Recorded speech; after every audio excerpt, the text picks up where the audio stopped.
कैसे हो? हाँ?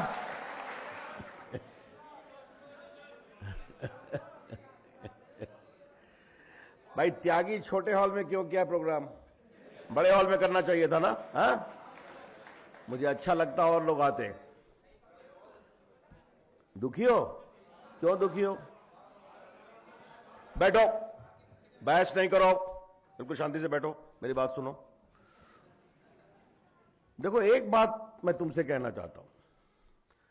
मैं तुम लोग के पीछे खड़ा हूं ना 3 साल से, मालूम है ना? तो जिसके पीछे तुम्हारा भारत सरकार का एक बड़ा मंत्री खड़ा है, तुम परेशान क्यों रहते हो? आगे बढ़ते चलो।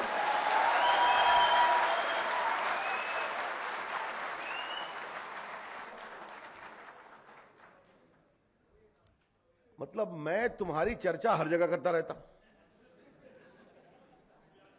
अभी स्मृति ईरानी पूछी कि रवि जी मैं अपने हैंडलूम के विस्तार में सीएससी का उपयोग करूं। हमने कहा बिल्कुल करो। अभी त्यागी जी बता रहे थे कि जीएसटी का विषय आया कि सारे व्यापारियों को ट्रेन करना है, तो मुझसे बिना पूछे फिनांस डिपार्टमेंट ने कहा कि जीएसटी को इसमें जरूर इन्वॉल्व करेंगे। हमें अच्छा लगा कि जीएसटी की साख बढ़ रही है। अभी विदेश विभाग में एक कार्यक्रम हो रहा है जो गल्फ में, मिडिल ईस्ट में हिंदुस्तान के लोग जाते हैं, पेंटर का काम करते हैं, बढ़ई का काम करते हैं, छोटे मोटे काम करते हैं, प्लम्बर का काम करते हैं, बाकी काम करते हैं, तो उनका सर्टिफिकेट सही है या गलत है इसकी टेस्टिंग में भी बहुत समय लगता था। तो अब उसका सर्टिफिकेशन का वेरिफिकेशन ऑनलाइन होने की बात हो रही है। तो उस कार्यक्रम में मैं भी गया था। तो सुषमा जी मेरे बगल में थी। कहा रविशंकर जी ये बताओ कि हम इस ऑनलाइन के सर्टिफिकेशन में कॉमन सर्विस सेंटर का उपयोग करें। हमने कहा बिल्कुल करिए। आप देख रहे हैं कि बड़े बड़े विभाग कॉमन सर्विस सेंटर के बारे में कितना उत्सुकता से और आशा से देख रहे हैं। ये मैं आपको कहना चाहता हूं कि आज आप, जो मैंने आपका नाम दिया था भारत को बदलने वाले, तो आप भारत को बदलने वाले बन रहे हैं क्योंकि भारत को बदलने का काम करने वाले आपके कंधों पर काम देने वाले हैं। ये समझिए आप। इसीलिए मैं हमेशा ये कहता हूं कि ये जो पूरा मूवमेंट, और देखो एक बात मैं तुमसे कहना चाहता हूं, क्योंकि मैं तुमसे मंत्री के रूप में बात नहीं करता हूं, तुम्हारे गार्जियन के रूप में बात करता हूं। आप लोग समझो मेरी आपसे अपेक्षा क्या है। मेरी आपसे अपेक्षा यह है कि दुनिया की कोई भी संस्था अगर हिंदुस्तान के बारे में काम करने का सोचे तो सीएससी के बारे में पहले सोचे। गांव में पहुंचना है तो सीएससी के पास जाना। यह हमारी सोच है। अभी मुझे अजय भूषण पांडे बता रहे थे कि 22 करोड़ आपने आधार कार्ड बना दिया। ये बहुत बड़ी बात है। आप लोगों को 600 करोड़ रुपए मिले हैं पिछले 3-4 साल में देश भर में। जब मैं इस विभाग का मंत्री बना था तो मैंने कहा कि इस सीएससी मूवमेंट को मैं आगे बढ़ाऊंगा। आज 2.5 लाख या 2,61,000 पहुंच गए हैं आप लोग। हर ग्राम पंचायत में एक होना चाहिए। और एक बात जान लो, अच्छा काम करोगे तो दुनिया सीएससी पर अपने आप चलकर आएगी। कभी कंपटीशन से घबराना नहीं। एक बात मैं साफ साफ कहना चाहता हूं। अभी देखो हमारी बहनों ने भाषण दिया ना, 27,000 पहुंच गया, बाकी पहुंच गया। तो यह काम करना बहुत जरूरी है। अब देश के कानून मंत्री के बारे में के रूप में मैंने सीएससी को क्या जोड़ा है मैं भी आगे बताऊंगा। लेकिन यह आपकी समझदारी होनी चाहिए कि हमारा काम करने का तरीका, हमारा काम करने का सलीका, जनता के प्रति हमारा समर्पण, जनता को सुविधा देने का हमारा संकल्प ऐसा होना चाहिए कि गरीब गांव का आदमी, आम आदमी पहले सीएससी के पास चले। जब मैं मैगजीन देखता हूं, कुछ सीएससी का मैं पूरा सिस्टम देखता हूं तो मुझे अच्छा लगता है कोई बैंक चल रहा है। अच्छी बात है। अब मैंने पूछा त्यागी से कितने बच्चे काम करते हैं टोटल सीएससी में। 10 लाख लोग काम करते हैं देश भर में। मैंने कई बार टीवी पे बोला, आपने देखा होगा, प्रधानमंत्री को भी बताया मैंने कि आज भारत के सीएससी में देश भर में 10 लाख बच्चे काम करते हैं। मुझे खुशी होगी ये संख्या 30 लाख हो, 40 लाख हो। और एक बात बता दूं, जिस तरह से भारत में सीएससी के प्रति लोगों का प्रेम और आदर और उपयोगिता बढ़ रही है, मुझे इस बात में जरा भी डाउट नहीं है कि आने वाले 4 से 5 वर्षों में 1 करोड़ लोग सीएससी में काम करेंगे। यह मैं कहना चाहता हूं। तो मैं तो आपके लिए बड़े बड़े सपने बना रहा हूं, और जान लो कि मैं सिर्फ सपने बढ़ाने वाला मंत्री नहीं हूं, मैं सपनों को धरती पर लाने वाला मंत्री हूं। यह ध्यान रखा करो। और तुम सबों को उसमें मेरे साथ चलना है, बिल्कुल चलना है। हाँ, अब ये छोटी बात है कि आधार में आपने, अब आप, मैंने पूछा दिनेश से कि कितनी सेवाएं सीएससी दे रहेगा, 300 सेवाएं दे रहे हैं। अच्छी बात है। कभी आपने सोचा था कि आप जीएसटी में ट्रेनिंग करेंगे और दुकानदारों को बताएंगे जीएसटी का पालन कैसे होता है? अरे जरा भाषण बंद करो, आप लोग खाली सुनते रहो। अभी कभी आपने सोचा कि डिजिटल पेमेंट के लिए आपको ट्रेनिंग देनी पड़ेगी? और मुझे खुशी हुई कि हमने शायद 70 लाख या 75 लाख का टारगेट रखा था, आपने 2 करोड़ लोगों को ट्रेन कर दिया। तो आप अपने अंदर की ताकत को पहचानो, ये मैं कहना चाहता हूं। आधार क्यों जरूरी है?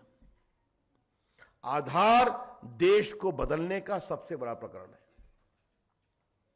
आज देश में 116 करोड़ आधार हो गया, 22 करोड़ आपने बनाया, अब आप बच्चों का बना रहे हैं, सारे मेजर वयस्क लोग का हो गया।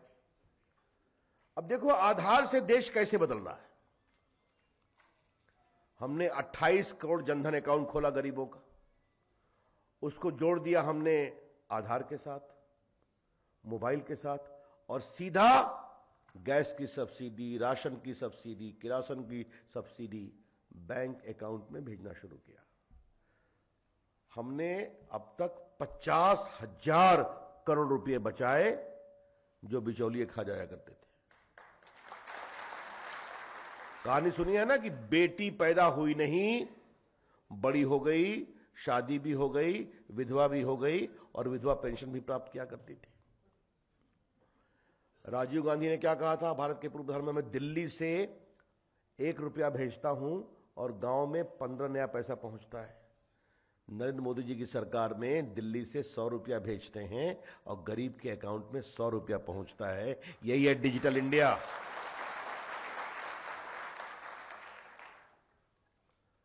अब पेंशन होगा, अभी कई कई बातें हमारी बहनों ने बताया, आप लोग कर रहे हैं। तो एक आज मैंने निर्देश दिया है कि हर कॉमन सर्विस सेंटर में 1 महीने के अंदर एक साइन बोर्ड लगेगा जिसमें लिखा रहेगा आधार पर आधारित इतनी सेवाएं यहां दी जाती हैं। ये आपके लगेगा, और दिनेश ये आपकी ओर से लगवाया जाएगा। अजय भूषण पांडे यूआईडीए के हैं चेयरमैन यहां पर, और दिनेश जी हैं। सारे सीएससी में एक प्रकार का साइन बोर्ड, ऊपर में लिखा रहेगा डिजिटल इंडिया, वो साइन बोर्ड बन के जाएगा। आप अपने यहां टांग दीजिए ताकि लोग आए, आपको भी लगे कि ये सेवाएं आधार के बिना पर मिलती हैं। देखिए, आधार एक ऐसी चीज है, पूरी दुनिया में हिंदुस्तान का नाम हुआ है। एक आधार बनाने में बहुत कम पैसा लगता है, और देखिए जनता को सुविधा मिलनी चाहिए और ईमानदारी के साथ मिलनी चाहिए।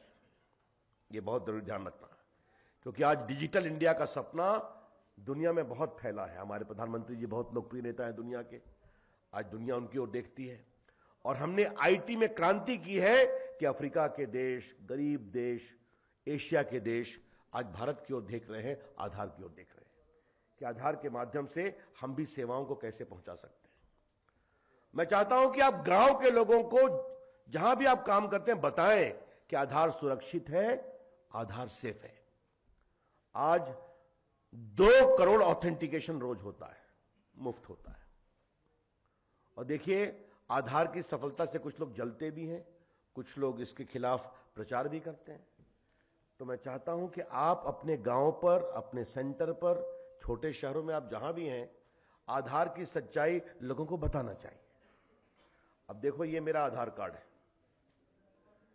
इस पर क्या क्या लिखा हुआ है, सिर्फ मेरी फोटो है, मेरा नाम है और मैं पुरुष हूं, और पीछे में पटना का मेरा अस्थाई पता है, बस। इस पर मेरे माता पिता का नाम नहीं है, मैं कितना पढ़ा हूं ये नहीं है, मेरा दीन क्या है, मेरा ईमान क्या है, मेरा धर्म क्या है ये भी नहीं है, मैं किस जाति का हूं, समुदाय का हूं ये भी नहीं है, मैं कितना पढ़ा लिखा हूं ये भी नहीं है, मेरी बीमारी क्या है, मेरी इनकम क्या है, कुछ नहीं है। तो लोग कहते हैं कि आधार के कारण लोगों को घेरा जाएगा, इसमें कुछ है ही नहीं है। लेकिन और क्या है, आपके आंख, आइरिस और आपके 10 उंगलियां जो सेफ में है। और एक बात ध्यान रखो, आधार का आप कानून बन गया है, और यह कानून इतना सख्त है कि मैं देश के आईटी मंत्री के रूप में अगर अपने उंगलियों के निशान और अपने आंख के निशान किसी दूसरे को गैर तरीके से दूंगा तो मेरे खिलाफ भी कार्रवाई हो सकती है। यह आपको बताना चाहिए। ये लोग भी नहीं कर सकते, आप भी नहीं कर सकते, क्योंकि आधार एक्ट का धारा 29, 30, 31 बहुत पक्का है। तो जनता को यह बताना चाहिए, कम से कम सूचना, अधिक से अधिक उपयोगिता। और एक गरीब दुखी नहीं है, मैं हमेशा कहता हूं। आज 116 करोड़ में जो हमने 50 करोड़ बचाया है, तो एक से एक गरीब प्रसन्न है कि नहीं प्रसन्न है कि हमारे बैंक अकाउंट में पैसा आ रहा है। तो गरीब को जरा भी दिक्कत नहीं है, लेकिन दिल्ली में कुछ लोगों को बहुत दिक्कत है कि आधार से परेशानी है, उसकी चिंता मत करो। ये पहली बात मैं कहना चाहूंगा। दूसरी बात क्या कहनी है, आधार कैसे काम करता है। अब देखिए, बैंक का अकाउंट आपके पास खुलने के लिए आया तो आधार नंबर पूछा और कहा सीधा बताइए, तो आधार नहीं, भैया कोई फोन से बात कर रहे हैं तो बाहर जाके बात करें प्लीज, 10 मिनट से मैं उनको सुन रहा हूं, फोन से बात डिस्टर्ब कर रहे हैं।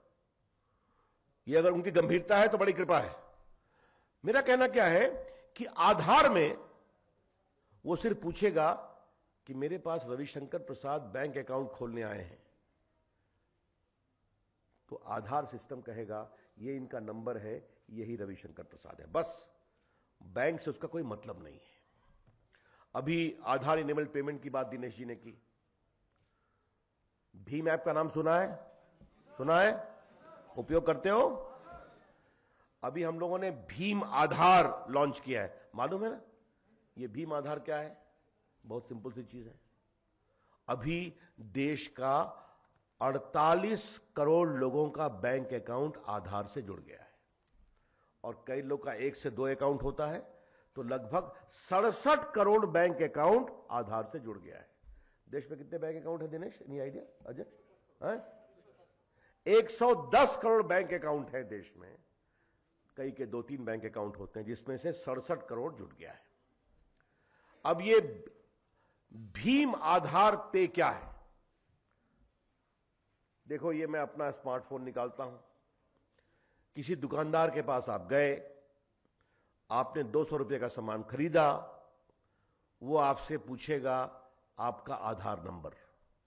आधार नंबर आपको याद रहेगा ही रहेगा, और आपका बैंक अकाउंट आधार से लिंकअप होगा, तो वो सिर्फ कहेगा पे ₹200, और नीचे एक बायोमेट्रिक लटका रहेगा, आप अंगूठा दबा दीजिए और आपके बैंक से 200 रुपया निकल करके दुकानदार में चला जाएगा।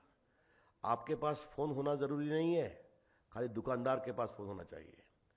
तो पहले क्या था, अंगूठा छाप का मतलब जिसका ऊपर साफ, अभी जिसका अंगूठा छाप वो सबसे तेज। ये है आधार पे, भीम आधार पे। तो मैं चाहूंगा गांव गांव में इसका प्रचार होना चाहिए। और देखिए, ये सब टेक्नोलॉजी की क्रांति हो रही है। और मैंने बताया कि जब कॉमन सर्विस सेंटर के हमारे भाई और बहनें, इस तरह से मेरी अपेक्षा यह है कि कॉमन सर्विस सेंटर एक सूचना का केंद्र भी बनना चाहिए। किसी को परेशानी हो तो कॉमन सर्विस सेंटर वाले बहन के पास जाओ, भैया के पास जाओ, हमें वो गाइड करेंगे। यह हमारी आपसे अपेक्षा है। और मेरी सोच क्या है, आज दुनिया की बड़ी बड़ी कंपनियां भारत में पूंजी निवेश कर रही हैं, आज देश में ई कॉमर्स फैल रहा है, आज देश में बाकी, तो मैं इस बात को बिल्कुल देख रहा हूं कि जो कॉमन सर्विस सेंटर अच्छा काम करेंगे, बड़ी बड़ी कंपनियां उनको अपना एजेंट बनाएंगी कि कि भैया हमारा ये प्रोडक्ट है, आपके ग्राम पंचायत में 10 गांव हैं, 5 गांव हैं, क्या आप इसकी सेवा ले सकते हैं? अपना आप कमीशन खाइए, काम करिए, हमें कोई दिक्कत नहीं है। अब जैसे अभी मैं देख रहा हूं परेशानी हो रही है कि पोस्टल को दे दिया, बाकी को दे दिया। जवाब तो हमारी बहन ने दे दिया, कोई दफ्तर 4-5 बजे बंद हो जाता है, सीएससी रात में 11 बजे तक काम करता है। तो काम करो, आगे बढ़ो, जनता आपके पास आती रहेगी, जरा भी चिंता करने की जरूरत नहीं है। लेकिन जैसा अजय भूषण पांडे ने बताया, बहुत ही योग्य अफसर है आधार को खड़ा करने में, कि काम ईमानदारी से करने की जरूरत है। और काम देखो, मैं जानता हूं कि आप लोग सब, जब मैं आपको कहूं भारत को बदलने वाले तो आप हो, अगर 1-2 लोग गलती करते हैं तो उनको सीखना चाहिए, उनको सुधारना चाहिए। लेकिन आप लोग ईमानदारी से काम करो और जनता को अधिक से अधिक सुविधा दो। अब मैंने अभी काम क्या किया कानून विभाग में, गरीबों को सेवा मिलनी चाहिए, कानून की सेवा मिलनी चाहिए। तो हमारा एक नालसा का प्रोग्राम है, नेशनल लीगल सर्विस अथॉरिटी। उसमें हमने काम यह किया है कि उसमें पैरा लीगल वॉलंटियर्स होते हैं। तो अभी उत्तर प्रदेश के 500 ग्राम पंचायत और बिहार के 500 ग्राम पंचायत और नॉर्थ ईस्ट और कश्मीर में शुरू किया है कि गांव पर वो पैरा लीगल वॉलंटियर बैठी रहेगी।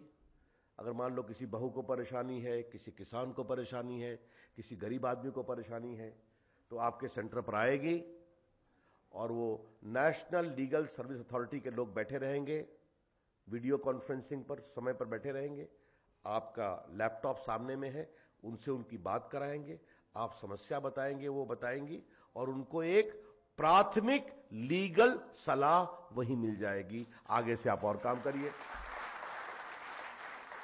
और आपको उसका एक रेंटल भी मिलेगा। तो मैं तो रोज मेरे दिमाग में चलता रहता है कि कॉमन सर्विस सेंटर को और कैसे मजबूत करें। मेरी बात मानो मेरे दोस्तों, इतना आपको काम मिलने वाला है कि आपको सोने की फुर्सत नहीं मिलने वाली है, लेकिन खड़ा करो अपने। और मैं तो कभी कभी घूमते घूमते मुझे अच्छा लगता है। अभी मैं दक्षिण भारत में गया था, तो आ रहा था तो गाड़ी से, तो अजय मैंने देखा एक जगह कॉमन सर्विस सेंटर पर पीएम की फोटो थी, मेरी फोटो भी थी। अब जैसे आज जिनको जिनको पुरस्कार मिला है, फोटो टांग दो अपने सीएससी पर, कसकर टांगो। मैं चाहता हूं जितनी चर्चा करना है करो। मैं आपको बदलाव का एक उपकरण बनाना चाहता हूं, यह हमारी कोशिश है। इसलिए आज आप आए हैं, आप सारी बातों को खूब सुनिए, खूब जानिए और खूब समझिए। और 1 महीने के अंदर साइन बोर्ड लगेगा और मैं कभी दौरे में पहुंच जाऊंगा। लोग जानते हैं कि मैं गांव में पहुंच जाता हूं मिलने के लिए कॉमन सर्विस सेंटर पर। तो मैं खुद देखने आऊंगा कि कहां कहां साइन बोर्ड लगा है और कैसा काम हो रहा है। स्वागत आपको करने की जरूरत नहीं, मैं अपने आप पहुंच जाऊंगा, तब देखूंगा आप कैसा स्वागत करते हैं। एक बात जो हमारी इंदौर की बहन ने बताया, उससे मैं बहुत प्रभावित हुआ कि स्वच्छ भारत में उसने अपने आप को जोड़ा। आज स्वच्छ भारत अभियान एक बहुत बड़ा अभियान है। क्या कॉमन सर्विस सेंटर के हमारे साथी ये सोच सकते हैं क्या कि हम ये बाकी काम तो करेंगे, स्वच्छता के अभियान में भी लगेंगे? और आप अपने तरीके से सोचिए, मेरा कोई दबाव नहीं है। मुझे याद है कि वो इंदौर की बात कही, हम लोग के 2 साल पूरे हुए थे, तो मुझे मालूम हुआ कि एक गांव ओडीएफ हो गया था। तो वहां के सरपंच ने बुलाया कि सर आप मेरे गांव आएंगे। हमने कहा चलता हूं, चलो। तो पदाधिकारी ने कहा कि सर आपका प्रोग्राम में नहीं। मैंने कहा मेरा प्रोग्राम में नहीं है, छोड़े मैं जाऊंगा। अब उस सरपंच ने क्या काम किया था, खुले में शौच में रोकने के लिए उसने बांदरों की सेना बनाई थी। और सुबह में 4 से 6 बजे वो बच्चे सीटी लेकर घूमते थे और कोई खुले में शौच करता था तो उसे रोकते थे, शौचालय बनाओ। और वो एक आंदोलन बन गया और वो खत्म हो गया। तो जब मैं उस गांव में पहुंच गया तो सारे टीवी वाले पहुंच गए। हमने कहा आज मेरी फोटो मेरी फोटो नहीं दिखाओगे, इन बच्चों की फोटो दिखाओ, वो किस तरह से बदलाव का कारण बन रहे हैं। मैं आपसे उम्मीद करूंगा कि स्वच्छ भारत के इस महाअभियान में क्या कॉमन सर्विस सेंटर नई सोच कर सकते हैं। और मैं घोषणा करना चाहता हूं दिनेश, कि जो जो कॉमन सर्विस सेंटर के लोग स्वच्छ भारत अभियान में नए नए प्रयोग करें, उनको पुरस्कार मिलना चाहिए। ये मेरी घोषणा करना चाहता हूं। ये आप देखिए, इस बात नया इनोवेशन होना चाहिए, नई सोच आनी चाहिए। जब ये सारी चीजें आप सोचकर चलेंगे, तब आपको कॉमन सर्विस सेंटर का बड़ा विस्तार समझ में आएगा। अंतिम बात फिर आधार पर। आधार जैसा दिनेश जी ने और अजय भूषण पांडे ने बताया और हमारे सचिव अजय सानी ने बताया, अब मोदी जी की सरकार का एक बहुत बड़ा महत्वपूर्ण उपकरण बनने वाला है, क्योंकि आधार अपनी उपयोगिता अपने आप साबित कर रहा है। आधार का मतलब है ईमानदारी, आधार का मतलब है गरीबों का हक, आधार का मतलब है भारत का मजबूत आधार। ये आधार है। तो इस आधार को और मजबूत करने में आप सभी काम करें और मैं आपसे कोशिश करूंगा कि आप अपने सेंटर पर तो बैठे ही बैठे, अगर कोई परेशानी में है, कोई गरीबी में है, कोई बीमारी में है, कोई विकलांग है, तो मुझे खुशी होगी कि आप उसके घर चले गए, उसका आधार बनवा दिया और ट्वीट कर दिया, मुझे खुशी होगी, मैं रिट्वीट करूंगा। लेकिन एक बात ध्यान रखिए कि बायोमेट्रिक्स दिखाना नहीं चाहिए, वो सीक्रेट है। इसलिए ये नहीं कि किसी का आधार बनाया तो उसका बायोमेट्रिक भी दिखाने लगे कि इसका ये है, वो आपको नहीं दिखाना है, इसका ध्यान रखिए। देखिए, मैं खुद ही अभी बताता हूं, मैं बिहार से आता हूं, किशनगंज में एक 104 साल के वृद्ध पुरुष थे, तो वहां से एक शिकायत आई कि उनका आधार नहीं बन रहा है।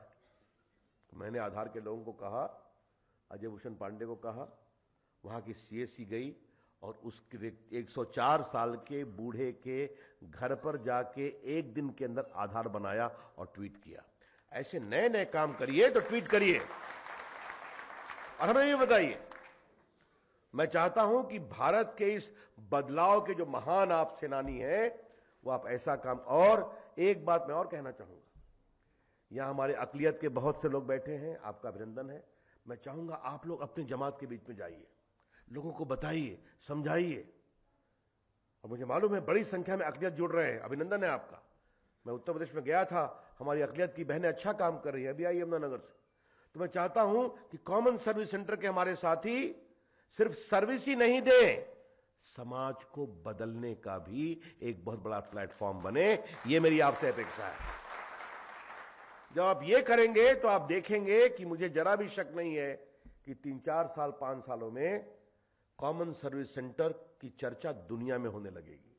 अभी आरंभिक स्तर पर हो रही है। मैं चाहता हूं दुनिया के सामने एक मॉडल आए, ये आप काम करिए, ये हमारा विजन है, इसी को मिलकर काम करना है। नरेंद्र मोदी की अगुवाई में भारत को मजबूत करना है, भारत को ईमानदार बनाना है। तो ये काम करना है मेरे साथ ना, पक्का? बिल्कुल। चलिए, बहुत बहुत धन्यवाद, नमस्कार, जय हिंद।